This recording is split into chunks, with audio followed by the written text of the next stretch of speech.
Covid കാലത്ത് PPE കിറ്റുകൾ വാങ്ങിക്കൂട്ടിയതിൽ വൻ ക്രമക്കേടുണ്ടായെന്ന് CAGയുടെ റിപ്പോർട്ട് വന്നിരിക്കുന്നു. പൊതുവിപണിയിൽ ലഭിക്കുന്നതിനേക്കാൾ 3 ഇരട്ടി വില കൊടുത്ത് PPE കിറ്റുകൾ വാങ്ങിക്കൂട്ടിയെന്നാണ് ക്രമക്കേടുകൾ അക്കമിട്ട് നിരത്തി റിപ്പോർട്ടിൽ CAG ചൂണ്ടിക്കാണിക്കുന്നത്. 2016-22 കാലയളവിലെ CAG റിപ്പോർട്ടിൻ്റെ വിശദാംശങ്ങൾ 24 പുറത്തുവിട്ടു. പ്രതിപക്ഷ ആരോപണം ശരിയാണെന്നും നിയമ പോരാട്ടം തുടരുമെന്നും പ്രതിപക്ഷ നേതാവ് VD സതീശൻ ഇതിന് പിന്നാലെ പറയുകയും ചെയ്തു.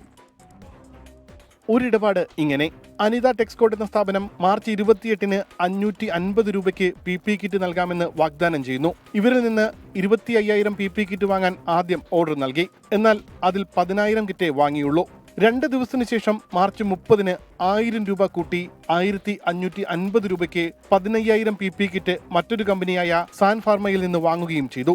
2 ദിവസം കൊണ്ട് അധികമായി നൽകിയത് 1,51 ലക്ഷം രൂപ. തീർന്നില്ല. കോവിഡ് കാല പർച്ചേസിന് മുൻകൂറായി 50% തുക മാത്രമേ നൽകാൻ അനുവാദമുണ്ടായിരുന്നുള്ളൂ. എന്നാൽ ചട്ടങ്ങൾ മറികടന്ന് മുഴുവൻ തുകയും PPE കിറ്റ് വാങ്ങാൻ മുൻകൂറായി സാൻ ഫാർമ എന്ന കമ്പനിക്ക് നൽകി. കാരുണ്യയും KMCLും സ്ഥിരം PPE കിറ്റുകൾ വാങ്ങിയിരുന്നത് 4 കമ്പനികളിൽ നിന്ന്. ഇവർ 450 രൂപ മുതൽ 550 രൂപ വരെയാണ് 2020 മാർച്ച് വരെ PPE കിറ്റിന് വിലയിട്ടിരുന്നത്. ഈ കമ്പനികളെ ഒഴിവാക്കി ദിവസങ്ങൾക്ക് ശേഷമാണ് 3 ഇരട്ടി തുക നൽകി PPE കിറ്റ് വാങ്ങിക്കൂട്ടിയത്.